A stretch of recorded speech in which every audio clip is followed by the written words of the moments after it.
కూటమి గవర్నమెంట్ ప్రభుత్వం బాగానే ఉంది. ఎందుకంటే ప్రజల మీద ఇప్పుడు కరెంట్ అనే ఛార్జీ మన ఈ మధ్యన ఒక లాస్ట్ 22-23 భారం అని చెప్పి కొంత ఉంది సార్ అని ప్రజల మీద కొంత ఈ మధ్యన లాస్ట్ 1-2 మంత్స్ నుంచి తగ్గింది కొంచెం 8 కరెంట్ భారం అనేది. కరెంటు కూడా కొంచెం రేట్లు అనేది ఎగనెస్ట్గా పెంచలేదు, ఆ పాత రేట్లు కంటిన్యూ చేస్తూ లాస్ట్ టైం గవర్నమెంట్ కొంత అమౌంట్ కలెక్ట్ చేయలేకపోతే మా మీద ఈ మధ్య కరెంట్ భారం వేశారు. అది కొంచెం ఇప్పుడు ఈ 2 మంత్స్ నుంచి తగ్గింది అది భారం ప్రజెంట్. అంతేకాకుండా అభివృద్ధి ఎలా జరుగుతుందండి?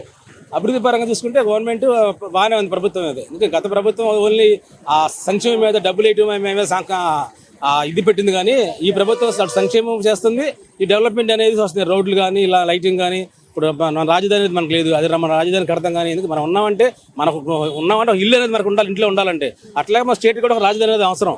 అది కట్టడం అనేది కంపల్సరీ కావాల్సిందే.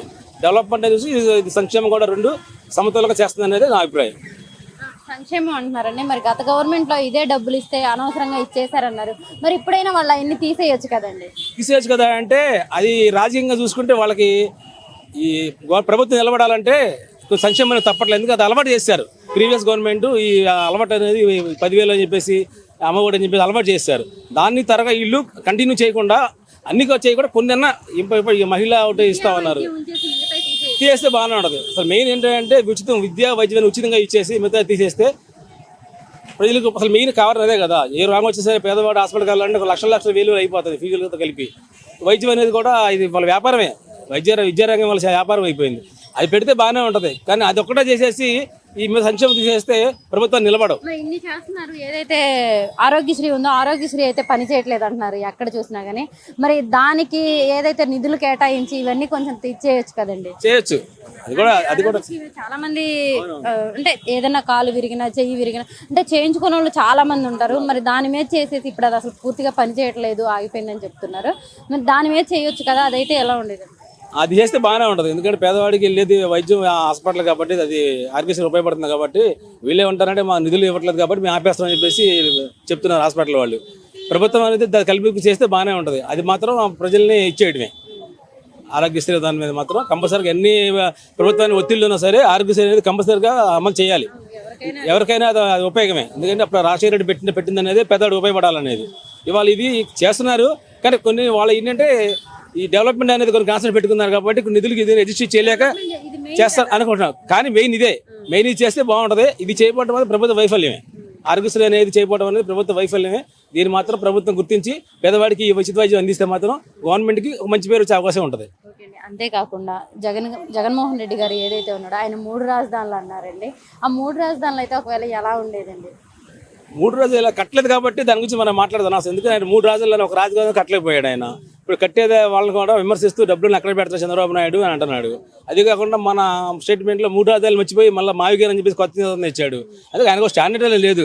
ప్రజల్లో అధికారం కావాలి, ఆయనకి అధికారం కావాలి కాబట్టి నిదానం తీసుకొస్తున్నాడు ఖాళీ టైంలో అనేది నా అభిప్రాయం.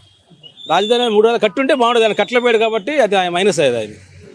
అంతేకాకుండా ఇప్పుడు ఈ గవర్నమెంట్ ఏదైతే ఉందో గవర్నమెంట్ అంటే చంద్రబాబు నాయుడు గారు అంటే అన్ని అంటే ఇది ఎలాగా అంటే ఎలా పడితే అలా మాట్లాడటం కానీ ఇవన్నీ ఏమీ లేకోకుండా నిబద్ధతతో ఉండే గవర్నమెంట్ అని కూడా ఆయన ఎన్నో చోట్ల చెప్తూ ఉంటారు. మన వాళ్ళకి డిసిప్లిన్ ముఖ్యమని. మరి అలాంటి పార్టీలో ఉండే చాలామంది అంటే వాళ్ళు అసలు నాయకులు కూడా కాదు అని కూడా చెప్పుకోవచ్చు. అలాంటి వాళ్ళందరూ ప్రతిపక్షాలను తిట్టడం ఎలా పడితే అలాంటి వాటి మీద ఎందుకు చంద్రబాబు నాయుడు గారు ఖండించట్లేదు అంటారు? అసలు ఖండిస్తే బాగుంటుంది అంటారా? అంటే ఈ కిరాక్ ఆర్పీ అయితే ఏంటి, మొన్న యువ సామ్రాట్ అయితే ఏంటి, ఎవరైనా సీఎంఏ అరే ఒరే అనడం కానీ ఇలాంటివన్నీ మనం అసలు ఎలా చూడొచ్చండి? గత ప్రభుత్వం చేసిన తప్పులే ఇవి చేయకోకుండా చేస్తే బాగుంటుంది. గత ప్రభుత్వంలో ఈ సీఎం అని కాకుండా మాజీ ముఖ్యమంత్రి కాకుండా ఎమ్మెల్యే కానీ ఇష్టం వచ్చినట్టుగా కొందరు ఎమ్మెల్యే పేరు అనొస్తాం అనుకోండి, కొందరు ఎమ్మెల్యేలు కానీ ఎంపీలు కానీ మాట్లాడడం జరిగింది. అది ఈ ప్రభుత్వంలో అలా చేయకుండా ఉంటే కొన్ని మంచి పేరు వస్తుంది. ఈ చిన్న కిరాయి ఆర్పీలు అలా వాళ్ళు కంట్రోల్ చేసుకుంటే గవర్నమెంట్కి మంచి పేరు ఉంటుంది నా అభిప్రాయం. అలాంటి వాళ్ళు కంట్రోల్ చేయాలి.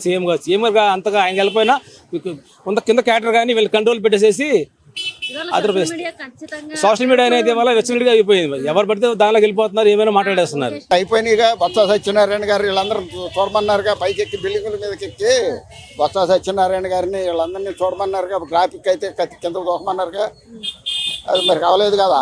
గ్రాఫిక్ అయితే చేయాలిగా. గ్రాఫిక్ కనపడుతుందిగా కళ్ళకి కట్టినట్టు. సీడీ యాక్సెస్ రోడ్లు కానీ అవన్నీ బాగుండేగా. బాగా స్టీల్ బ్రిడ్జి కానీ, ఉండవల్లో వేసే స్టీల్ బ్రిడ్జి కానీ అన్నీ బాగుండేగమ్మా. మరి ఇంకా ముందు రోజుల్లో రానున్న రోజుల్లో ఇంకా ఎలా ఉండబోతుంది? మన రాష్ట్రానికి దిక్కు లేదు. నేను చెబుతున్నాను, చంద్రబాబు నాయుడు లోకేష్ గారు తప్పితే మన రాష్ట్రాన్ని బాగు చేసే నాదుడు లేడు. ఎందుకని అలాగా? లేరు. ఇక పరిపాలన అనుభవం అయింది. అనుభవం జీతాలు మొదటి వస్తున్నాయా? పవన్ కళ్యాణ్ గారితో కలిసి ఉన్నారు కదా, కలిసి ఉండొచ్చరే, బండి తీయాలా? ఎందుకు? కలిసి ఉండొచ్చరే. పవన్ కళ్యాణ్ గారితో కలిసి ఉండటమే బాగుంది. ఏజెన్సీలో కూడా రోడ్లు బాగా వేస్తున్నారు కదా. ఏజెన్సీలో మారుమూల గ్రామాలకు కూడా రోడ్లు వేస్తున్నారు కదా పవన్ కళ్యాణ్ గారు. బాగుంది. మరి అంతేకాకుండా నెక్స్ట్ కూడా ఇదే గవర్నమెంట్ ఇలాగే వచ్చింది. వీళ్ళే వస్తారు ఎందుకని వీళ్ళే వస్తారు? చేసే పనులను బట్టి. ఆయన కింద స్థాయిలో 75, 76 ఏళ్ల వయసులో కూడా రెస్ట్ లేకుండా తిరుగుతున్నాడు. కింద స్థాయికి వచ్చేసరికి ఎవరైతే నాయకులు ఉన్నారో కూటమి నాయకులు వాళ్ళలో వాళ్ళే కొట్టుకొని వస్తున్నారు. అవన్నీ ఊరక కొద్దిగా ఇదే కానీ ఊరక వీళ్ళు సరి చేస్తారు. పైన ఈ చంద్రబాబు నాయుడు గారు సరి చేస్తాడు, పవన్ కళ్యాణ్ గారు సరి చేస్తాడు, లోకేష్ గారు ఉన్నారు, బాగా చేస్తారు. అనుమానం లేదు. వీళ్ళు తప్పితే మన రాష్ట్రానికి దిక్కు లేదు. జగన్మోహన్ రెడ్డి గారే అధికారంలోకి వస్తారంటున్నారు. అవన్నీ బాగా సావదు, జరగని పని. ఎందుకని అవ్వదు అనుకుంటున్నారు? అమ్మా ఇక అన్నీ మేము ఏం చెప్పమంటారు? ఊరక పైకి అంటమే కానీ అవన్నీ జరగవు. ఒకవేళ వస్తే ఇక వచ్చే ఎవరు చేయలేరు. మన రాష్ట్రం డెవలప్ అవ్వాలంటే అవదు, కష్టం. ఎందుకని అంటారు? ఆయనకి రాదంటారు. రాదు. పరిపాలన అనుభవం లేదు ఆయన గారికి. చంద్రబాబు నాయుడుకి అనుభవం ఎక్కువ. మళ్ళీ కూటమి ప్రభుత్వం అధికారంలోకి వస్తే లోకేష్ గారికి సీఎం ఇస్తారా, పవన్ కళ్యాణ్ గారికి సీఎం ఇస్తారా? అవన్నీ మనం చెప్పలేం. అవన్నీ వాళ్ళు ఎవరవుతారు అనేది పవన్ కళ్యాణ్ గారికి కూడా ఉంది అవకాశం. అవన్నీ చెప్పలేం. సరేనండి. అంతేకాకుండా ఒక 3-4 రోజుల నుంచి మనం ఒక విషయాన్ని ట్రోల్ చేస్తున్నారండి, వింటున్నాము. బాబు గారు 3 పిల్లల్ని కనండి 30,000 ఇస్తారు, 4 పిల్లలు, అది అసలు ఎలా చూడండి? మాత్రాన మంచి మాట చెప్పినా కానీ ఎవరు ఇదిని బట్టి వాళ్ళు కంటారు. ఆయన కనమనంగానే కనరు. కనరమ్మ ఎన్ని ఊరక ఆయన చూతారు కానీ ఇప్పుడు ఎవరి స్తోత్రం బట్టి వాళ్ళు పోషణ చేసే దాన్ని బట్టి ఇప్పుడు ఖర్చులను బట్టి అవన్నీ ఎవరికి వాళ్ళు నిర్ణయం తీసుకుంటే కానీ అవి జరగవు. బాగా చేస్తున్నారండి. గతంలో కన్నా కూడా చాలా చంద్రబాబు నాయుడు గారు మారిపోయారు. గతంలో కంటే ఇప్పుడు పనులు చాలా అద్భుతంగా చేస్తున్నారు. ప్రజల్లో తిరగటం కానీ అన్నిట్లో చాలా బాగుంది. మరి అంతేకాకుండా ఇప్పుడు లోకేష్ గారు అయితే ఏదైతే ఉన్నారండి, ఇప్పుడు మాజీ సీఎంని పెట్టుకొని బేంతాహాయ్ అది ఇది అని చెప్పేసి ఆయన ఒక పేరు పెట్టానని చెప్పేసి పెట్టారు.